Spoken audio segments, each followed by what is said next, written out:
Hi గారు, welcome to our channel. ప్రస్తుతం మనతో పాటు దాము బాలాజీ గారు సీనియర్ జర్నలిస్ట్ ఉన్నారు. వారితో ఒకసారి మాట్లాడదాం. సార్ నమస్కారం సార్. నమస్తే. సార్ పుష్ప 2 ఇంకొక 2 వీక్స్‌లో రిలీజ్ ఉంది. అయితే ఈ సినిమాకి సంబంధించిన గరికపాటి గారు చెప్పిన ఒక వీడియో సోషల్ మీడియాలో వైరల్ అవుతుంది సార్. దాన్ని ఇప్పుడు వైరల్ చేసేస్తున్నారు. అంటే పుష్ప పైన ఆయన తీవ్ర స్థాయిలో విరుచుకుపడ్డారు. విమర్శలు చేశారు సార్ అని కూడా చెప్పేస్తున్నారు. సో ఆ వీడియో ఇప్పుడు సోషల్ మీడియాలో వైరల్ కావడం వలన సినిమా మీద ఇంపాక్ట్ పడే అవకాశం ఉందని కూడా అభిమానులు కాస్త హర్ట్ అవుతున్నారు సార్. ఇంతకీ గరికపాటి గారు ఏం చెప్పారు? మరి పుష్ప సినిమాకి ఏమైనా రిలేటెడ్ ఉందా? మరి అల్లు అర్జున్ గారి రియాక్షన్ ఏ విధంగా ఉంటుంది ఆ సినిమాలో? మీ ఆ వీడియోలో ఏముంది సార్? ఆ మధ్య మన దీనికి కూడా అల్లు అర్జున్ ఫ్యాన్స్ వచ్చారు మన ఛానల్ కూడా. మంచిది, వాళ్ళని తప్పుపడడానికి లేదు. ఎందుకంటే వాళ్ళు హర్ట్ అయ్యే విధంగా మన ఛానల్లో కొన్ని టైటిల్స్ ఉన్నాయి. కానీ ఇప్పుడు నా ప్రశ్న ఏంటంటే, గరికపాటి డైరెక్ట్గానే అటాక్ చేస్తున్నాడు. అతను ఒక స్మగ్లరు, అతను తగ్గేదే లేదని ఎలా అంటాడు, సమాజాన్ని నాశనం చేస్తున్నాడు అల్లు అర్జున్ అని మాట్లాడుతున్నారు.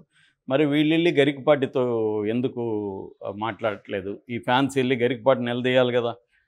మీరు ఎందుకు ఇలా మాట్లాడుతాం, పబ్లిక్ చర్చ పెట్టాలి కదా. మరి వీళ్ళు ఎందుకు చేయట్లేదు? అంటే ఎక్కడో యూట్యూబ్ ఛానల్లో అయితే వల్నరబుల్గా ఉంటాయి కాబట్టి వచ్చి దాడి చేసేద్దాం అనుకుంటున్నారా అనేది నా ప్రశ్న యాక్చువల్గా. ఎందుకంటే ఇప్పుడు గరికపాటి ఏం మాట్లాడాడు, అది ఎప్పుడుది వీడియో, దాన్ని ఇప్పుడు ఎందుకు ప్రచారం చేస్తున్నారు?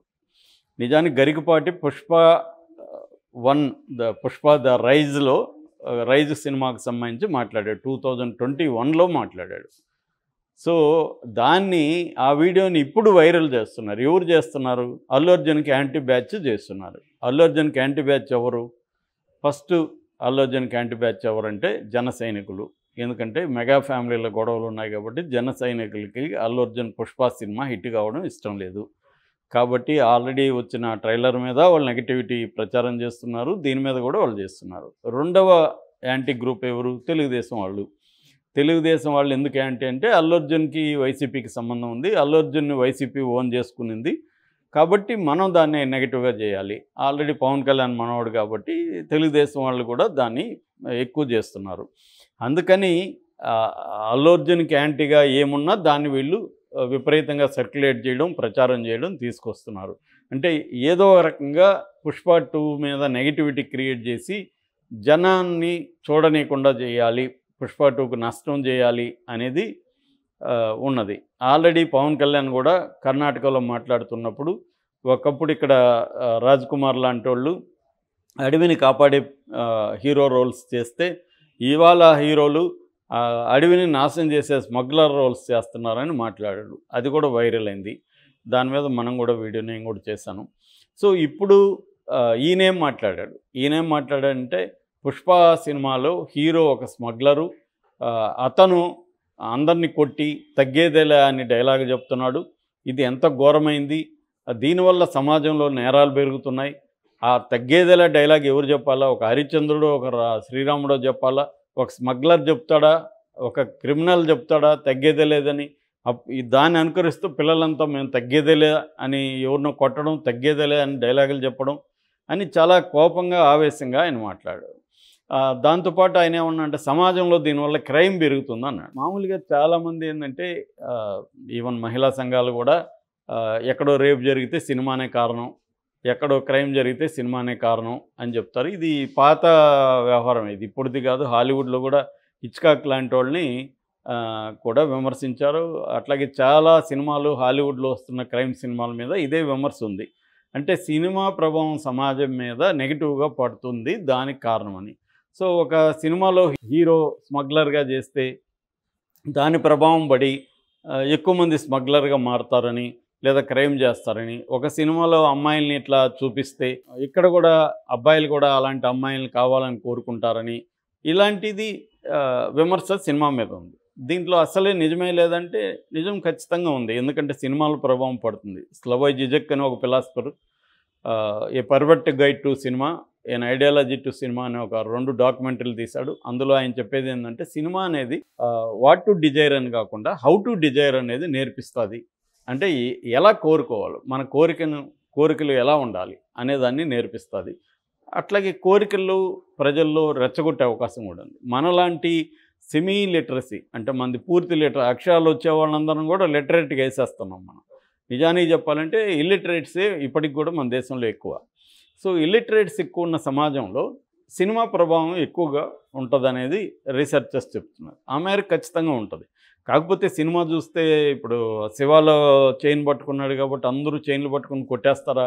ఆ టైం కనిపించవచ్చు మనకు కూడా. మళ్ళీ బయటికి పోతే మన రియల్ క్యారెక్టర్ ఉంటుంది కదా, మన రియల్ క్యారెక్టర్లో వైలెన్స్ చేసే క్యారెక్టర్ ఉంటే వైలెన్స్ చేస్తాం. ఆ సినిమా చూసినా చూడకపోయినా. చూస్తే ఇంకొద్దిగా ప్రేరణ రావచ్చు. వైలెన్స్ చేయాలని లేదనుకో నా క్యారెక్టర్లో, నేను ఎన్ని వైలెంట్ సినిమాలు చూసినా నేను చేయలేను. అంటే లేనిది వాళ్ళు కలిగించలేరు.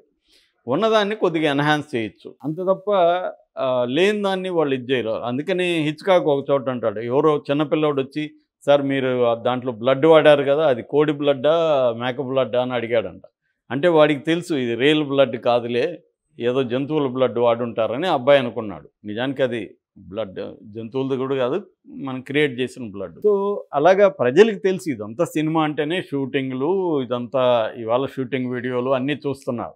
సో పుష్ప అనేది సరదాగా ఒక స్మగ్లర్గా పెట్టి తీసినారు అనుకుంటారు తప్ప, దాన్ని చూసి వైలెన్స్ పెరిగిపోయిందని ఈయన ఎలా చెప్తాడు? ఈయన దగ్గర ఏమైనా డేటా ఉందా? ఈయన రీసెర్చ్ చేశాడా? అంటే పుష్ప చూసి వైలెన్స్ చేసిన వాళ్ళు ఎంతమంది ఉన్నారనేది ఏమన్నా డేటా ఉందా? ఇదంతా వాళ్ళ ఊహలు. ఆయనకి నచ్చలేదు. అట్లా అనుకుంటే రావణాసుడు లేదా, యుద్ధం లేదా? యుద్ధాన్ని కూడా బ్రహ్మాండంగా రామాయణంలో వర్ణిస్తే అదే ఈయనే రామాయణం చెప్పాడు అనుకో, దాంట్లో నేను రావణ్ను చూసి లేకపోతే సోకాల్డ్ నెగిటివ్ క్యారెక్టర్ని చూసి నేను ఇంప్రెస్ అవ్వచ్చు. నేను కూడా సీతంలాగా ఎవరినైనా ఎత్తుకొస్తే బాగుండు అనిపించవచ్చు. అది ఎందుకు చెప్తున్నావు మరి? అంటే ఇక్కడ ఏంటంటే ఒక పురాణంలో చెప్పితేనో లేకపోతే ఒక సినిమాలో చెప్తేనో దాన్ని చూసి స్మగ్లర్లు అయిపోరు అందరూ. దాన్ని చూసి ఇదైపోరు. సమాజంలో దానికంటే కూడా మనకి టీవీలలో ఇంకా రోజు వస్తూనే ఉన్నాయి ఎట్లా స్మగ్లింగ్ జరుగుతుంది. రెండోది స్మగ్లింగ్ అంటే ఏంటో అందరికీ తెలుసు. ఒక స్మగ్లర్ అంటే వాడు చుట్టూ పోలీసులు హెల్ప్ ఉంటుంది, రాజకీయ నాయకుల హెల్ప్ లేకుండా ఎవరు స్మగ్లర్గా ఉండలేరని మనందరికీ తెలుసు. కాబట్టి అక్కడ అల్లు అర్జున్ దాంట్లో కూడా అవన్నీ చూపించాడు. దాంట్లో కూడా పొలిటీషియన్స్ కరప్షన్ ఉంది, పోలీస్ కరప్షన్ ఉంది, అన్నీ ఉన్నాయి. దాంట్లో కూడా ఇంటర్నేషనల్ లింక్స్ ఉన్నాయి అని చూపించాడు అతను. అంటే రియల్గా స్మగ్లింగ్ ఎలా జరుగుతుంది అనేది ఒక స్మగ్లర్ పాయింట్ ఆఫ్ వ్యూ నుంచి సుకుమార్ చూపించాడు. అందులో తప్పేముంది? ఈయన నేను కడిగేస్తాను, తుడిచేస్తాను అంటే నువ్వెవరు కడిగేస్తే కడిగిపోయేదానికి? వాళ్ళకి క్లారిటీ సుకుమార్కి తెలియదా నువ్వు చెప్పేవన్నీ? అల్లు అర్జున్కి తెలియదా? వీళ్ళు ఏమైనా దద్దమ్మలా? కాదు కదా. వాళ్ళకి మనం ఏం సినిమా తీస్తున్నాం, దాన్ని ఏమి చెప్తున్నాం. సుకుమార్ ఏం మూర్ఖుడు కాదు, అతను మ్యాథ్స్ టీచరు, అతనికి నాలెడ్జ్ ఉంది. ఇవాళ డైరెక్టర్లు అందరూ నాలెడ్జ్ ఉన్నాయి, ఇంటర్నెట్లో వెతుకుతున్నారు. సమాజంలో జ్ఞానం పెరిగింది, అందరికీ తెలుసు. ఎవరో ఈయన అట్లా అనుకుంటే ఈయన చెప్పే దాంట్లో అనేక పనికిమాలిన విషయాలు ఉంటాయి మన కాంటెక్స్ట్లో. అంటే రామాయణం ఇవన్నీ చెప్తున్నాడంటే దాన్ని సపోర్ట్ చేస్తున్నావా? దాంట్లో ఉండే జీవితాన్ని నువ్వు సపోర్ట్ చేస్తున్నావా అంటే అప్పుడు దళితులు స్త్రీలు తిరగబడాలి మరి ఆయన పట్ల. ఎందుకంటే దళితులు స్త్రీలకు వ్యతిరేకమైన అంశాలు చాలా రామాయణంలో ఉంటాయి. ద్రవిడ ప్రజలకి రాముడు కాకుండా రావణాసురుడే ఆరాధ్య దైవం. చాలామంది ట్రైబల్స్ రావణాసురుడు పేరు పెట్టుకుంటారు. మా రావణాసుడి పేరుతో అసుర అనే నవల వచ్చింది, ఆనంద నీలకంఠన్ రాశాడు. అలాగే రావణాసుడిని ఓన్ చేసుకునేవాళ్ళు. నువ్వు రావణాసుడు విలను, రాముడు హీరో అంటే నువ్వు చెప్పిందే ఎందుకు ఆమోదించాలి ప్రజలు? కాబట్టి వీళ్ళకి ఏంటంటే ఏమీ తెలియకుండా సినిమాల్ని తిట్టడం అనేది ఒక ప్యాషన్ లాగా మారిపోయింది. దీనివల్ల అల్లు అర్జున్కి నష్టం ఏముండదు. ఎందుకంటే ఆయన చెప్పిన దాన్ని ఫాలో అయ్యి సినిమాలు చూడకుండా ఉండేవాళ్ళు. సినిమా నచ్చితే సినిమాకి వెళ్తారు, సినిమా నచ్చకపోతే సినిమాకి వెళ్ళరు. ఆ సినిమాలో దమ్ముంటే మార్కెటింగ్ బాగా చేసుకుంటే అది అవుతుంది. ఆల్రెడీ ఆ సినిమాలో దమ్ము ఉందని ఫస్ట్ పార్ట్లో నిరూపించారు. దాని పాటలు కానీ దాని ఇది కానీ నచ్చింది. సో ఒక మేనరిజం పెడతారు. ఇప్పుడు అతడు సినిమాలో అతన్ని విపరీతంగా పొగిడే సాంగ్ ఉంటుంది. అది అతడు ఇతడు అనే సాంగ్ ఉంటుంది. నాకు లిరిక్ గుర్తులేదు.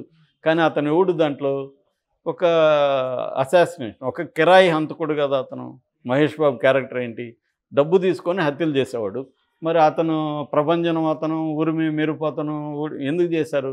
ఇక్కడ ఏంటంటే మనకు అతను స్మగ్లర్ వేసాడా, దొంగ వేసాడా కాకుండా హీరో ఇమేజ్ని ప్రొజెక్ట్ చేస్తారు. మహేష్ బాబు అనే వాడు ఏ పాత్ర వేసినా ఇలాగో ప్రొజెక్ట్ చేస్తారు.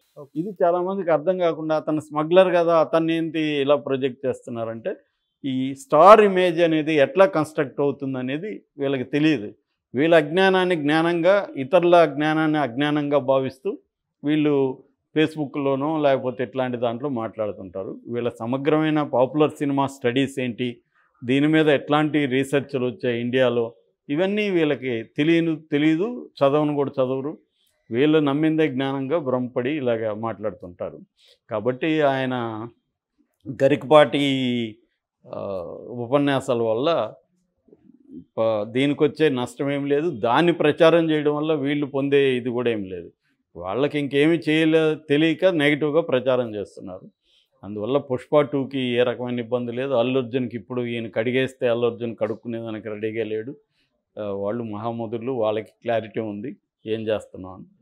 అలా వెళ్తుంది. వీళ్ళు ఇలా విమర్శిస్తూనే ఉంటారు.